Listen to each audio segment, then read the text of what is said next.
കറുപ്പഴകിൽ സുന്ദരിയായ എസ്തർ ബാലതാരമായി എത്തി മലയാളികൾക്കിടയിൽ ശ്രദ്ധ നേടിയ താരമാണ് എസ്തർ അനിൽ.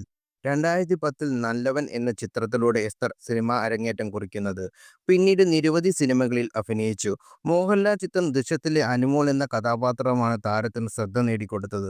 ഒടുവിൽ ഷാജി എൻ കരൺ ചിത്രം ഓളത്തിലൂടെ എസ്തർ നായികയായി അരങ്ങേറ്റം കുറിച്ചു. മലയാളത്തിനു പുറമെ ഇതര ഭാഷകളിലും ശ്രദ്ധ നേടിയ എസ്തർ ഇതിനകം 30ഓളം സിനിമകളിൽ അഭിനയിച്ചു. നിലവിൽ ജയരാജ് സംവിധാനം ചെയ്യുന്ന ശാന്തമീ രാത്രിയിൽ എന്ന എസ്തർ അഭിനയിച്ചുകൊണ്ടിരിക്കുകയാണ്. ചിത്രത്തിന്റെ ഓഡിയോ ലോഞ്ചിനിടെയുള്ള താരത്തിന്റെ ഫോട്ടോകളാണ് ഇപ്പോൾ ശ്രദ്ധ നേടുന്നത്. ബ്ലാക്കിൽ ഷോർട്ട് ടോപ്പിൽ ഗ്ലാമർ ലുക്കിലാണ് എസ്തർ ഓഡിയോ ലോഞ്ചിൽ പങ്കെടുക്കാൻ എത്തിയത്. ഒപ്പം ചിത്രത്തിന് മറ്റ് അണിയറ പ്രവർത്തക താരങ്ങളും ഉണ്ടായിരുന്നു. ഇതിനിടെ എസ്തർ അനിലും ചിത്രത്തിലെ നായകൻ കെ.ആർ. ഗോകുലും സംസാരിക്കുന്ന വീഡിയോ വൈറലായിരുന്നു. മോശമായ രീതിയിൽ വീഡിയോ ചിത്രീകരിച്ചെന്നാരോപിച്ച് എസ്തർ കമന്റുമായി രംഗത്തും എത്തുകയും ചെയ്തു. ഉഫ്, എവിടെ ക്യാമറ വെക്കണമെന്നും ഏത് ആംഗിളിൽ ചിത്രീകരിക്കണമെന്നും പച്ചക്കുയിലിന് അറിയാം എന്നായിരുന്നു എസ്തർ കമന്റ് ചെയ്തത്. ഒപ്പം കെ.ആർ. ഗോകുലിൻ്റെയും ടാഗ് ചെയ്യുമായിരുന്നു.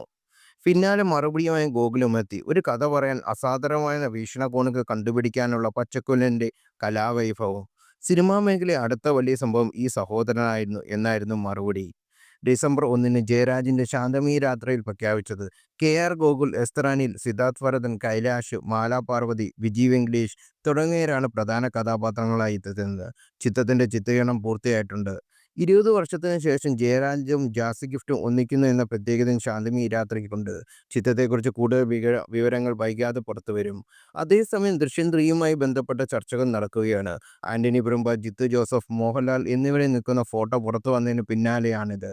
മീന, അൻസിബ ഹസൻ, എസ്തർ അനിൽ, ആശാ ശരത്, സിദ്ദിഖ് തുടങ്ങിയ നിരവധി പേരാണ് ദൃശ്യം ഫ്രാഞ്ചൈസിയുടെ ഭാഗമായിരിക്കുന്നത്.